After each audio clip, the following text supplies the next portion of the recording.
estás alegre en este lugar, tienes que gritar bien fuerte. Otra vez, solamente los que están alegres que griten bien fuerte.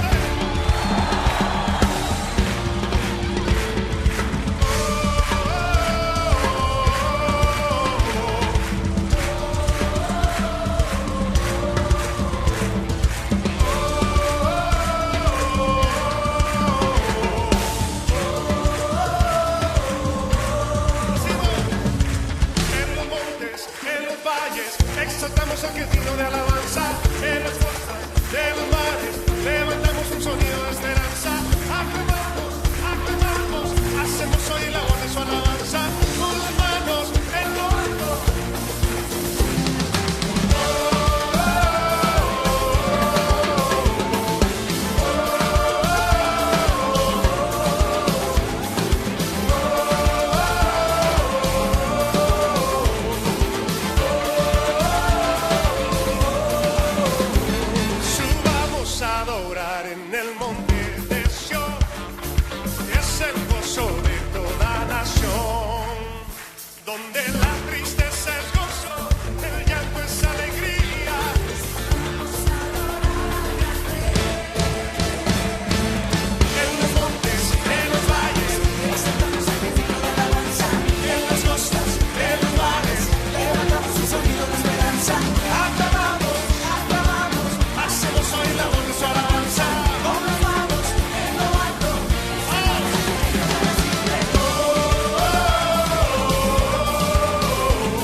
Nuestra fortaleza.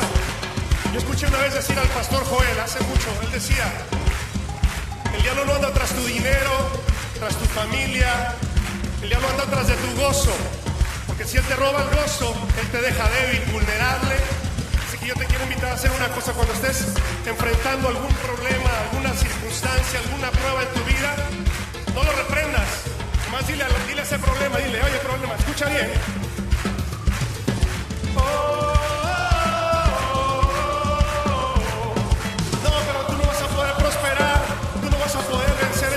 Tú no vas a poder conseguir aquel trabajo. ¿Qué va a decir usted? Porque el gozo del Señor es nuestra fuerza.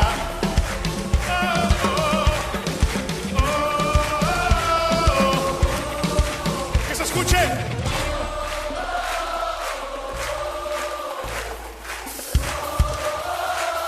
Yo creo que usted lo puede hacer un poco más fuerte. Estoy seguro. Volté con unas o tres personas y dígale, no se haga, usted puede cantar más fuerte que... ¿Listos? ¿Listo aquí?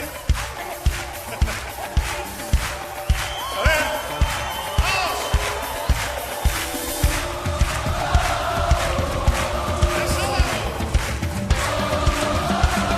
En los montes, en los valles, exaltamos al que es digno de alabanza. De los mares, levantamos un sonido de esperanza. Aclamamos, aclamamos, hacemos oír la voz de su alabanza.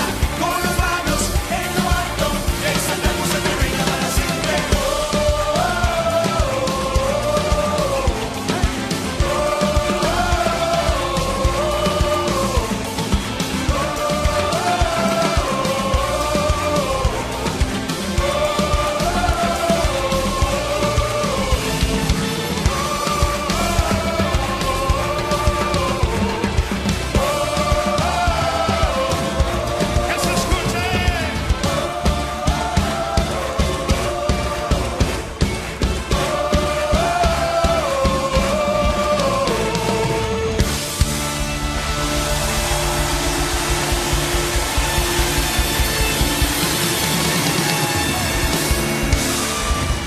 Gracias, Señor, te damos en esta maravillosa tarde, Señor, que nos has permitido estar una vez más al aire, llegando hasta los hogares, hasta aquellos que están escuchando, que están mirando este momento, esta palabra. Señor, en el nombre de Jesús los bendigo desde acá del Santuario de Vida y Paz en San Miguel Desamparado, San José, Costa Rica.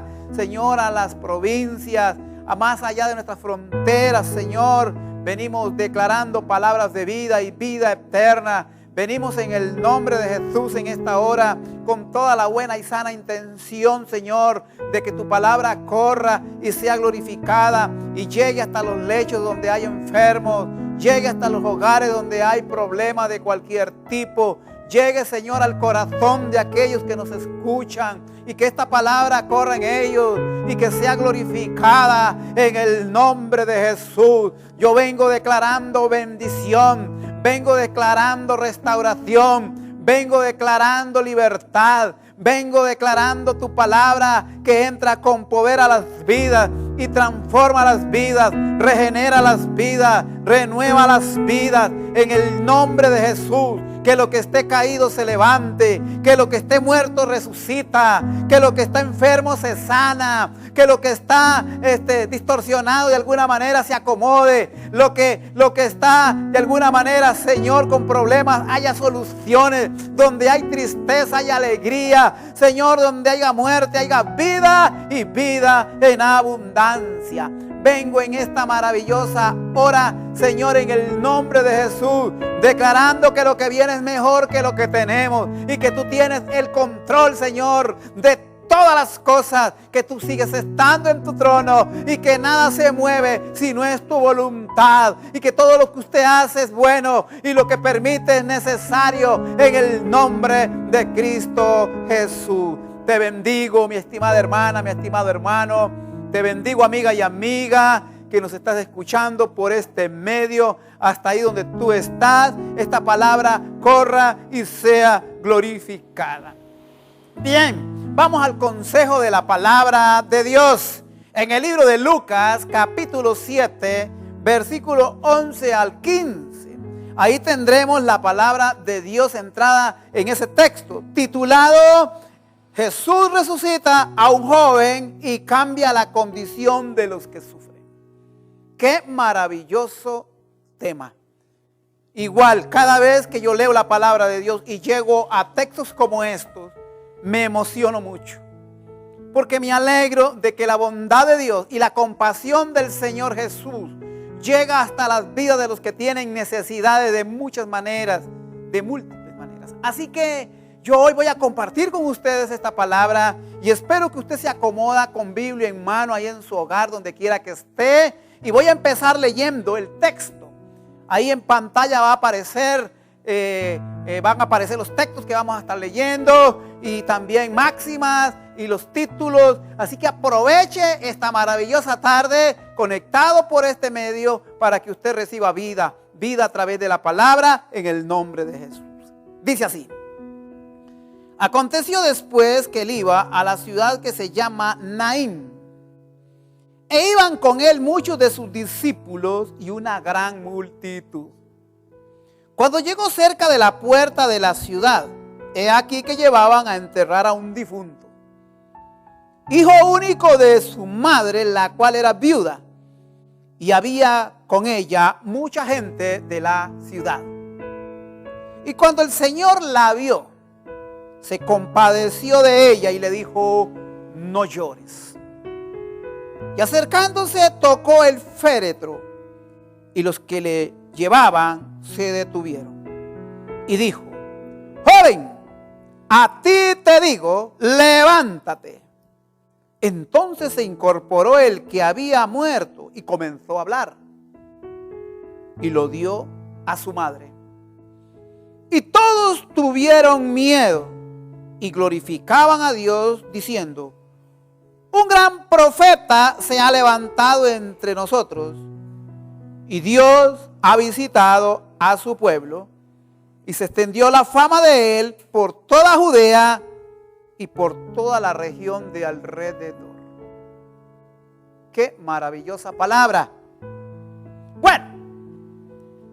al frente de la ciudad de Naín, a un lado de la entrada, cerca de la puerta de la ciudad, están las peñas. Las peñas que tenían sepulcros tallados en la roca o bien cuevas donde enterraban muertos.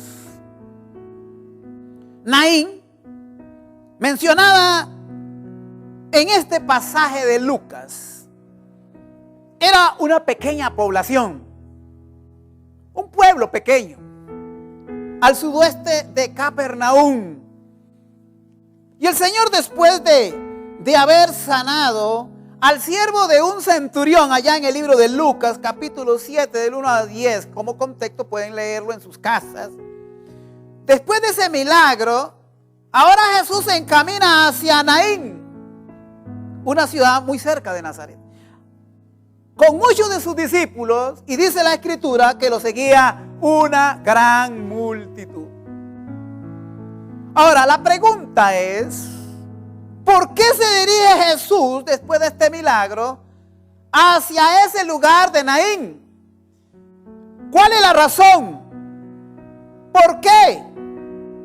Un lugar rocoso, infértil, pobre, de viudas y gente pobre.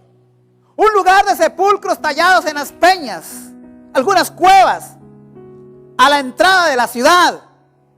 ¿Qué tenía ese pueblo en particular que Jesús se dirige después de un gran milagro con el siervo de un centurión hasta ese lugar?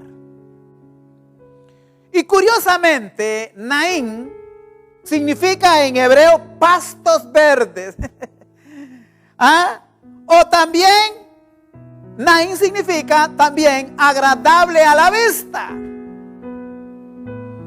Bueno, pero Naín, ya para ese tiempo, el nombre no le calzaba, no iba con eso, con esas palabras, no iba. No podía ser agradable a la vista, pues los cementerios daban una mala imagen, o las tumbas eran lugares que se miran con dolor, con temor y hasta con repugnancia.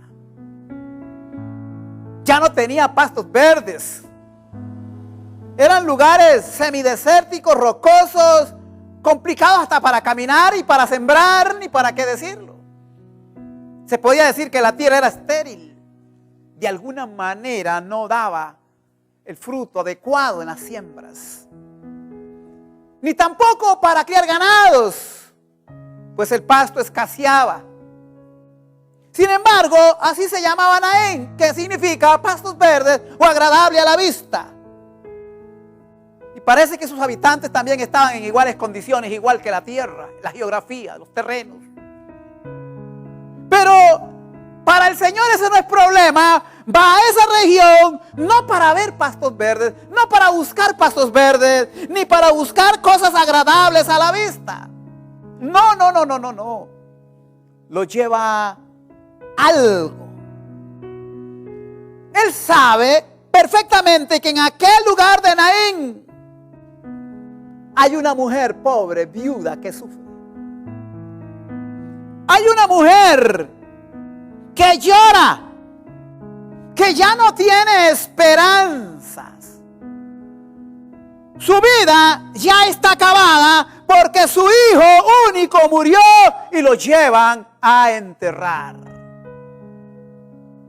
Y Jesús, de alguna manera sobrenatural, lo sabe porque Él es Dios. Él todo lo sabe, ¿sabe usted? Él conoce tu necesidad. Él conoce tu debilidad. Él conoce tu condición, tus lágrimas, tu lloro, tus problemas. Él todo lo conoce y busca la manera de cómo llegar a ti para solucionar tus necesidades, problemas, trayendo alguna solución. Y Él, como el autor de la vida, va a reverdecer los pastos de aquel lugar infértil y desértico espiritual. Porque el problema de la gente también estaba ahí. No solamente la geografía, el terreno. Y él va a ese lugar también porque sabe que no solo la tierra sufre dolores de parto, sino que también la gente, además de aquella viuda y un hombre muerto, un joven muerto.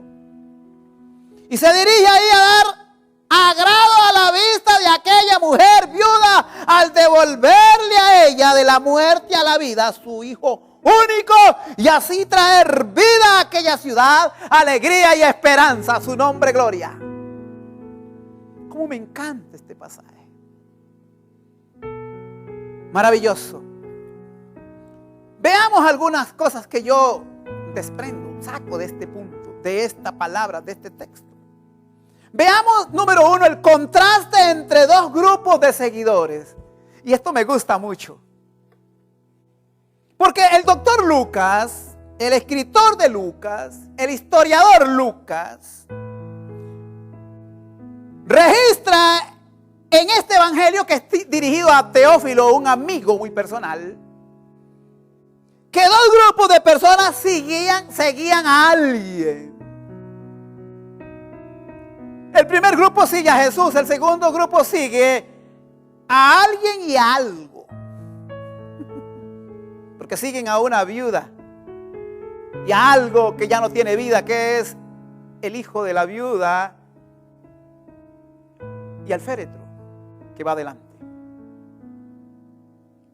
El primer grupo, en el versículo 11, aconteció después que él iba a la ciudad que se llama Naín, e iban con él muchos de sus discípulos y una gran multitud, y cuando llegó cerca de la puerta de la ciudad, he aquí que llevaban a enterrar, dice acá, a un difunto hijo único de su madre, la cual era viuda, y había con ella mucha gente en la ciudad. Vemos entre el versículo 11 y en el versículo 12 dos cosas. El primer grupo en el versículo 11 seguían a Jesús, dice, una gran multitud. Y eran los que entraban a la ciudad.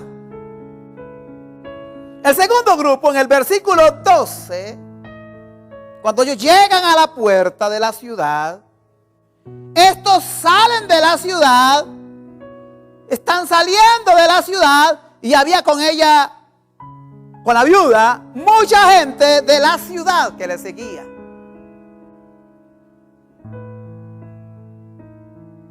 Un servicio fúnebre, un desfile fúnebre. Iban saliendo ahí con una serie de llantos y lágrimas, lloros, luto, duelo. Lloraban las mujeres, lloraban los jóvenes, llora la gente. Hay una pérdida, van a enterrar a su muerto. Pero mire qué interesante todo esto. Un grupo representa a los que siguen al autor de la vida, a Jesucristo, al camino, la verdad y la vida, que siguen al que lleva vida a donde va, porque Jesús lleva vida a donde va. Ahí está en la máxima, ahí está en pantalla. Miren qué preciosa, en letras gigantes. Jesús lleva vida a donde va, y donde Cristo pasa, algo pasa. A donde Cristo llega, algo tiene que suceder. A donde Cristo llega, tienen que haber cambios. A donde Cristo entra, hay vida. Cuando Cristo llega a la vida de un ser humano, llega a la vida de un hombre, de una mujer, en cualquiera de las facetas que tenga de necesidades, y se le permite recibirle, hay cambios, hay cosas que se mueven. Así es la vida en Cristo. Nos sorprende. Entonces Jesús sabía que aquella mujer viuda tenía una necesidad muy seria de verdad. Esta mujer sí que tenía una necesidad muy seria. ¿Por qué? Porque su único hijo, su esperanza, su amor, su razón por la cual vivir, se había esfumado. Y aquella mujer sí que de verdad estaba en crisis. Ahora, el doctor Lucas no dice la razón o el tipo de enfermedad por la cual aquel joven murió. Parece que eso no es lo importante, simplemente murió. Y para cualquier madre, especialmente viuda, perder a su único hijo es un desastre total. Ya había perdido a su esposo, o quién sabe cuántos hijos en la guerra, o en una epidemia, o en un accidente laboral. No se sabe, pero que este era el hijo único quiere decir que era su sustento, no solamente de cosas, no solamente de bienes, no solamente de esperanzas, sino su amor. Yo sé lo que es el amor de una madre para un hijo y de un hijo para una madre que se aman entre los dos. Eso es tremendo. Y aquí le fue arrebatado este hijo. La muerte llegó, porque la muerte no pide permiso. La muerte no ve grande ni pequeño, ¿sabe, amiga y amigo? La muerte no ve blanco ni negro, ningún tipo de color. La muerte no ve ningún estrato social ni económico. Simplemente cuando llega, llega. En un accidente, en una enfermedad. Ahora con todo lo que está pasando con la pandemia en este tiempo. De pronto cualquiera enferma, hermana y hermano, amiga y amigo. Y una persona que parecía sana de pronto es internada, entubada y no salen de ahí, mueren en el intento de ser sanados. Hemos visto esta experiencia, las hemos vivido ya con gente que conocemos. Otros se han salvado, sí, pero han quedado lesionados y a poquito se están recuperando. Entonces la muerte no pide permiso. Y el doctor Lucas, pues dice mente que el difunto está difunto, ya va a ser enterrado. Pero que hay una madre que llora y Jesús lo sabe. Hay una necesidad en aquel pueblo. Jesús sabe y se dirige ahí. ¿Quién sabe qué hay en el corazón de aquella mujer? ¿Quién sabe qué súplica ha hecho ella delante de Dios? Quizás el ruego o la compasión de Dios ha hecho que Jesús se dirija hasta ahí. Y mire qué interesante, esta mujer sí que estaba en crisis. Pero de aquellos dos grupos, uno entraba con aquel que es Dios, a su nombre, gloria. 100% hombre, 100% Dios. Aquel que todo lo conoce, aquel que todo lo puede, aquel que es soberano entraba, Naín, estaba entrando a la vida. Los que lo seguían en aquel momento estaban en avivamiento. Sus muchos discípulos iban con él y una gran multitud sabían a quién seguían. Era aquel que les daba palabra, era aquel que los sanaba en sus enfermedades y dolencias, era aquel que les multiplicaba el pan, porque muchos comían del pan que él multiplicaba, y muchas otras cosas. Jesús satisfacía la necesidad de la gente. Era una multitud con esperanza la que entraba Naín. Y seguían al Señor para ver el siguiente milagro, para ver el siguiente paso, para ver la siguiente señal. Había que seguirle. ¿Por qué no? ¿Quién no? Nunca había llegado a Israel un hombre como Jesús. Habían habido profetas en el pasado, grandes hombres de Dios en el pasado. Inclusive Juan el Bautista era un gran hombre, pero ninguno como Jesús, que venía realizando poderosos y portentosos milagros. Lea los evangelios para que se dé cuenta que antes de Mateo, nunca en la historia de Israel ni del mundo se había visto una situación como esta. Como un hombre hubiese ocasionado tanto revuelo en hacer sanidades, prodigios, milagros, donde los ciegos veían, donde los mudos hablaban, los cojos saltaban, los leprosos eran sanados, los muertos eran resucitados. ¿Por qué no seguirlo? Ahora hablemos del otro grupo. Mucha gente de la ciudad, dice el doctor Lucas, mucha gente salía hacia afuera, mientras que una multitud entraba hacia adentro, inyectando vida y vida en abundancia. El otro grupo salía. Vea qué tremendo. salía hacia afuera, al cementerio, a los sepulcros. Yo le llamo a este grupo el grupo de los enlutados, el grupo de los sufrientes, el grupo de los que lloran, el grupo de los que no tienen esperanza. Van a enterrar su muerto. ¿Qué le parece? Una multitud siguiendo a un muerto. Ahora le pregunto, ¿cuántos en esta humanidad no hay que siguen a los muertos? Hablando espiritualmente. ¿Cuántas personas en esta tierra están siguiendo a muertos? Muchos. Demasiados. Hay grandes cantidades y multitudes que siguen a gente muerta. Políticos, gobernantes, ministros, líderes eclesiásticos.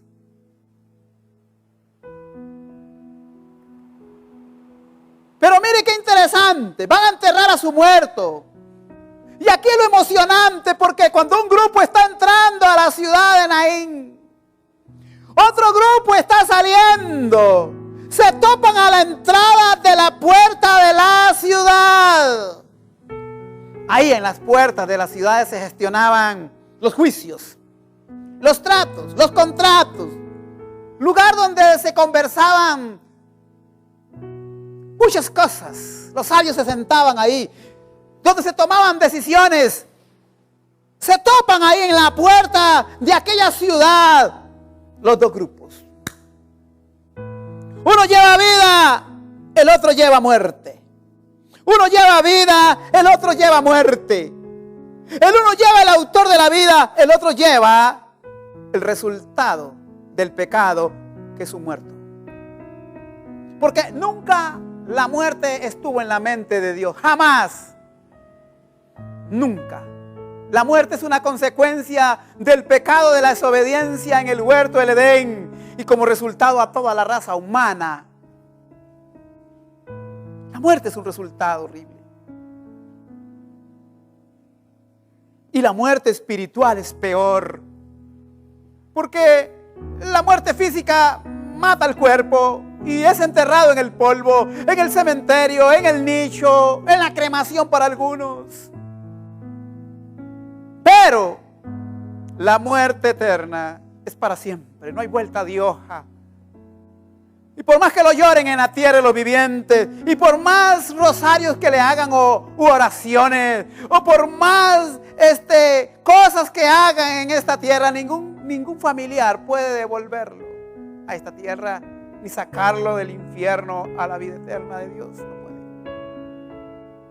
La muerte es separación en la vida física de los seres amados y de todo lo que tiene, pero en la vida espiritual es una separación eterna si se muere sin Cristo, si se muere sin resolver el pecado de Adán.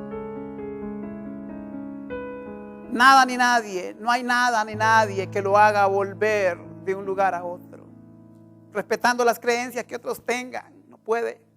A la luz de la palabra, el que se muere sin Cristo se fue a la eternidad sin Cristo. Pero el que muere con Cristo tiene una promesa de resurrección.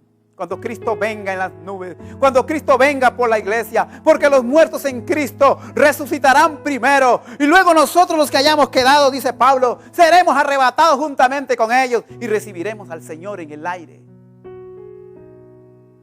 Es tremendo esto.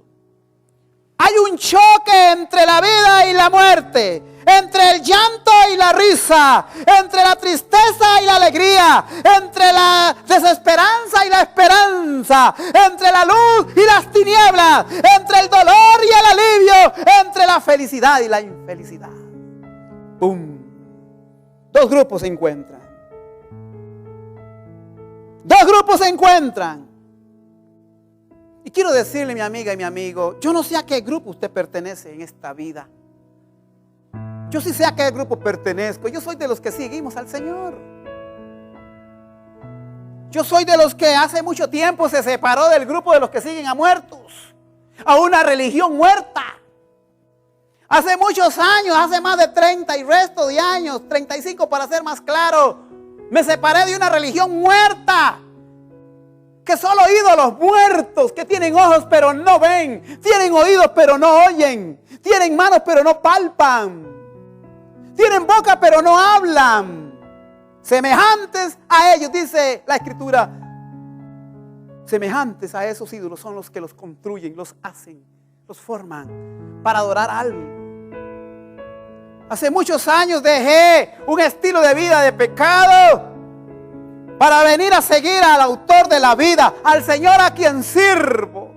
Ya no necesito de ídolos, ya no necesito de cosas, ni hacer cosas, porque el Señor ya no vive fuera de mí, vive dentro de mí, por el Espíritu Santo que me ha dado. Ahora soy templo del Espíritu Santo.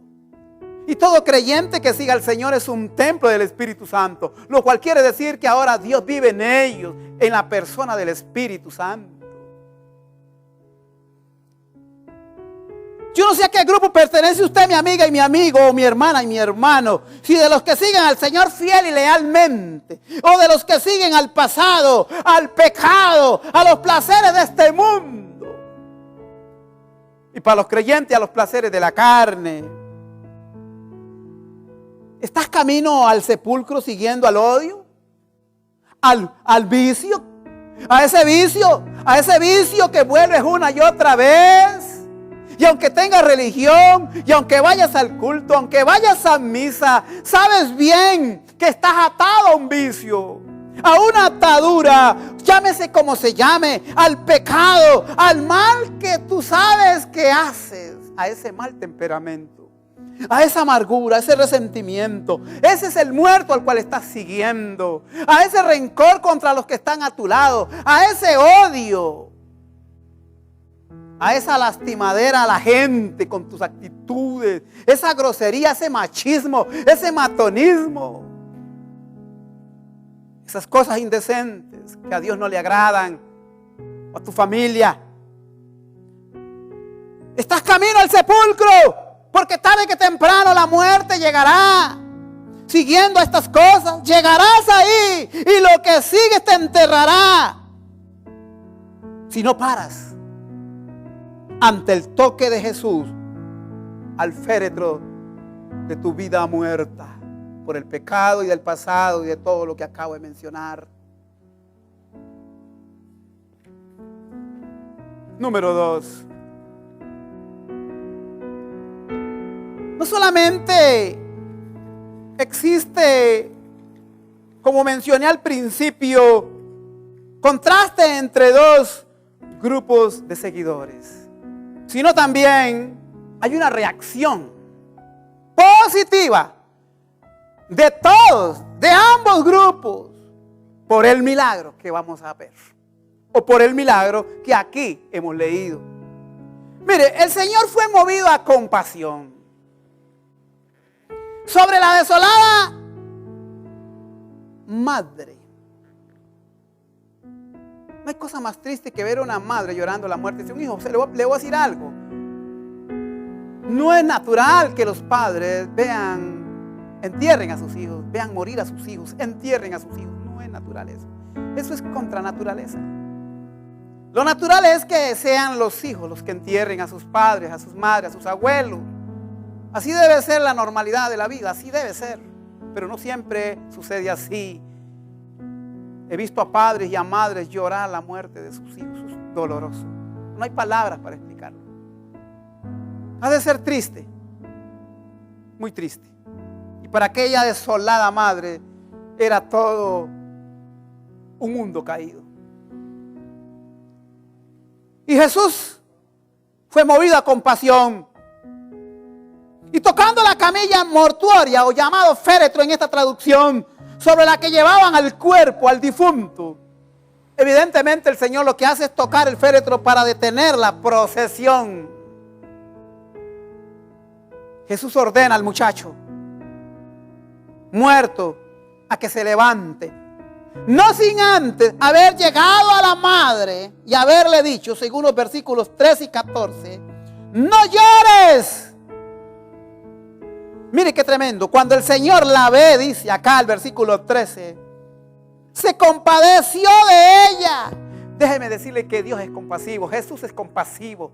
Dios se compadece de las necesidades de la gente, de los que lloran. Vuelvo a repetirlo. El Señor es bueno y Él desea hacer un milagro en la vida de los que tienen algún tipo de sufrimiento. Y se acerca y le dice: no llores. Para mí era dos palabras de esperanza. Posiblemente ya has llorado mucho. Ha sido una cosa tremenda la vida de esta mujer. En el pasado ha perdido a su esposo, quizás más hijos, quizás pérdidas materiales, ahora este hijo. Y esta palabra es: ya no llores más, porque algo grande va a suceder. Qué tremendo cuando alguien aconseja a otro en un velorio o en algún momento de la pérdida de un ser amado y le dicen: no llore. Es difícil no llorar. Algunos hasta recomiendan que es bueno llorar, pero Jesús acá le recomienda a la mujer: no llore. Es muy diferente, porque el autor de la vida ha llegado. Y quizás la mujer, Jesús es la oración contestada en algún momento en que ella pide un milagro. No llores. No sé. No llores. Y entonces procede Jesús tocando el féretro. Y los que llevaban aquella camilla mortuoria o féretro se detienen. Y le dice al muchacho: joven, es un joven, no se sabe de cuántos años. Joven, a ti te digo, levántate. Le está hablando a un muerto. Eso no era problema, porque él podía tener unas horas de muerto, bien 24 horas o un día. Lázaro tenía 4 días de muerto. Y le habló desde afuera de la tumba a Lázaro y le dijo: Lázaro, sal fuera. Aquí es joven, a ti te digo. Porque aquí el asunto era personal. Le está hablando a un muerto. Se supone que ya no oye, se supone que ya no ve, que ya no siente. Y es verdad, está muerto, bien muerto. Pero Jesús es el autor de la vida. Y Él sabe hacer de las cosas maravillosas cosas. De la nada hacer cosas. Creó al mundo de la nada. Y cuando Él decía: hágase la luz, donde no existía, se hizo la luz. Y donde Él decía: hágase esto, se hacía. Con el poder de la palabra. Así que Jesús aquí, con el poder de la palabra, le habla a lo muerto, a lo que ya está muerto. Le dice: levántate. Porque Él es el autor de la vida, es el Señor de la creación, es el que todo lo puede. Hay poder sanador, hay poder libertador, hay poder salvador y hay poder creador en Cristo Jesús. Y esto me emociona. Estaba dando vida a lo que estaba muerto, mis hermanas y hermanos, amigas y amigos. El Señor detiene la tormenta del lloro, del luto, de las lágrimas y ordena por el poder de su boca, como creador de la vida y de todo lo que existe, a aquel cuerpo inerte dominado por la muerte, a que se levante. ¿Usted qué cree? Ahí en Máxima va a aparecer esto. Jesús es creador de la vida. No hay mejor negocio que seguir a aquel que es la vida. Jesús mismo dijo en una ocasión en San Juan 10:10: el ladrón viene a robar, matar y destruir, pero yo he venido para que tengan vida y la tengan en abundancia. Su nombre, gloria, Señor, gracias. Gracias porque cuando tú llegas a la vida de aquellos que te reciben como Salvador y Señor, vienes a dar vida. Y vida no solamente al alma, sino a todo lo demás. Gracias por ese maravilloso regalo, Padre, en el nombre de Jesús. Gracias, Espíritu Santo de Dios. ¿Usted qué cree? ¿Qué pasó? ¿Cómo le fue a aquel difunto? A aquella viuda, a aquella ciudad, a los familiares, por ahí, no sé. Inmediatamente volvió a la vida el cadáver y el muchacho se incorporó y comenzó a hablar. Se incorporó a la fiesta y Jesús lo dio, lo devolvió a su madre, la cual su vida le cambió. En el versículo 15 dice, entonces se incorporó el que había muerto y comenzó a hablar. ¿Qué hablaba? No dice Lucas qué hablaba. Yo supongo que él dijo, mire, yo llegué a un determinado lugar, yo veí, como mucha gente dice que le da por hablar cuando son resucitados, que de que hay un túnel, no sé qué, y que unos van hacia abajo, hacia un fuego, otros dicen que llegan al paraíso. Bueno, yo no sé, pero él comenzó a hablar. Posiblemente le estaba yendo feo al otro lado.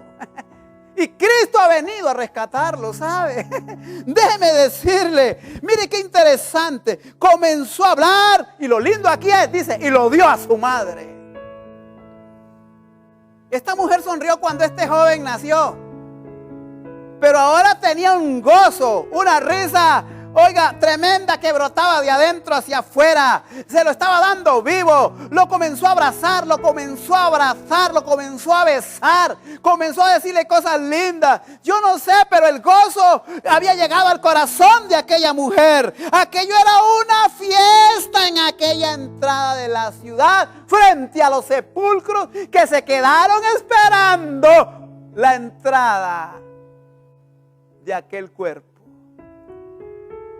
Y el infierno también posiblemente se quedó con las ganas de quemar a este joven por la eternidad, porque este joven tiene que haber seguido al Señor. Esta viuda tuvo que haber seguido al Señor. Los en Naín tuvieron que haber seguido al Señor también, porque de entre los dos grupos hizo solo uno. ¿Por qué? Aquella era una fiesta en aquella entrada de la ciudad. Y es que esto es lo que hace Jesús. Déjeme decirle, Él salva, Él sana, Él liberta, Él restaura, Él corona de favores y de misericordia, Él sacia, Él consuela, Él bendice, Él hace justicia. Y ahí en pantalla la máxima, Jesús es la solución ante todo desastre de la vida. ¿Cómo no seguirlo? ¿Cómo no obedecerle? ¿Cómo no amarle? ¿Cómo no corresponderle? ¿Cómo no serle fiel y leal a la vez? Con todo el corazón. Yo no entiendo mucha gente malagradecida con el Señor, ¿sabe? No lo entiendo. Qué maravilloso. Qué maravilloso, hermanas y hermanos. ¿De ahí? ¿Qué más palabras tengo para decir? El temor se apoderó de todos, dice la palabra. Sí tengo algo que decir. Versículo 16. Y todos tuvieron miedo y glorificaban a Dios diciendo, un gran profeta se ha levantado entre nosotros y Dios ha visitado a su pueblo. El temor se apoderó de todos, dice la Escritura. ¿Qué quiere decir esto? Tanto de los que iban con Jesús como los que salían al sepulcro. Habían sido testigos de un gran milagro. ¿Necesitas un milagro? ¿Quieres un milagro en tu vida? ¿Necesitas un milagro? Bueno, aquí está el ejemplo. Jesús puede hacerlo. Fueron testigos de un gran milagro. El muerto ha resucitado. ¡Wow! Creyeron que Jesús era un profeta. Un gran profeta enviado por Dios a aquella pobre ciudad de los sepulcros. Ya empezaron a creer. Y es que los milagros es lo que hacen. Mueven la fe de la gente. Los milagros no salvan. No, lo que salva es Cristo. La fe que lleva a creer en Cristo, a recibirle como Salvador y Señor. Pero los milagros fomentan la fe. Los milagros motivan a creer, a la fe, a esperar, a confiar. Y lo que empezaron teniendo fue temor en primer lugar. Y ese temor los llevó a glorificar a Dios. Y por la misma puedo decir que ese temor a muchos los llevó a arrepentirse y a recibir a aquel como el que había de venir, el Mesías de Israel, y seguirle. No dice Lucas cuánto le siguieron. Pero igual como hoy en día, aunque existan milagros, muchos creerán, otros no creerán. Muchos le seguirán, otros no le creerán. Pero aquel tiempo Jesús llegó a Naín. Y los que estaban para ser salvos lo siguieron. Porque Jesús después abandonó la ciudad. Y los que tenían que seguirle le siguieron. Déjeme decirle algo y termino. El Señor tiene compasión de aquellos que sufren una pérdida, sufren una enfermedad, están sufriendo un luto, una condición desesperante. Él ha llegado a usted para cambiar tu lamento en gozo, como aquella viuda pobre recibió. A su nombre, gloria. Qué maravilloso pasaje. Cómo me motiva. Y tengo que aprovechar la oportunidad para decirle a mi amiga y mi amigo, cuando Jesús pasa, algo pasa. Cuando Jesús pasa por tu pueblo, pasa por tu casa, pasa por tu vida, por tus circunstancias difíciles, algo tiene que pasar. El Señor llegó a Naín y trajo vida en lugar de muerte. Los que estaban con ellos lo disfrutaron y fueron testigos del poder del Señor. Y hoy te presento a Jesús para que realice un milagro en tu vida. Si tú no has recibido a Jesucristo como Salvador y Señor en tu vida, este es el mejor momento para el primer milagro en tu vida, porque el ser salvo es un gran milagro. Todo hombre y toda mujer que recibe a Cristo en su corazón, no estoy hablando de una religión, estoy hablando de una relación que el Señor quiere tener contigo. Ya comienza un milagro en tu vida. Y de ahí muchos que vienen y seguirán. ¿Quieres recibir a Cristo?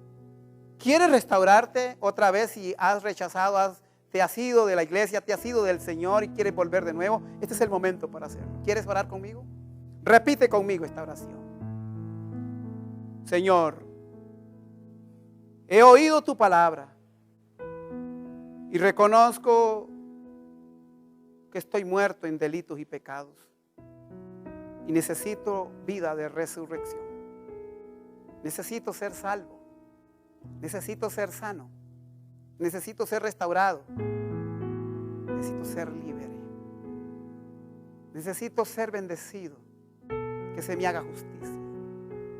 Hoy abro mi corazón y te recibo como Salvador y Señor de mi vida. Al Espíritu Santo le ruego que me guíe por el resto de mi vida en esta nueva vida. En el nombre de Jesús. Amén. Que Dios te bendiga, que Dios te guarde y que Dios te proteja. Nos veremos de nuevo otra vez. He decidido seguir a Cristo. He decidido seguir a Cristo. He decidido seguir a Cristo. No vuelvo atrás, no vuelvo atrás. La cruz está ante mí. La cruz está ante mí, el mundo atrás quedó. La cruz está ante mí, el mundo atrás quedó. La cruz está ante mí, el mundo atrás quedó. No vuelvo atrás, no vuelvo atrás. Volveremos atrás.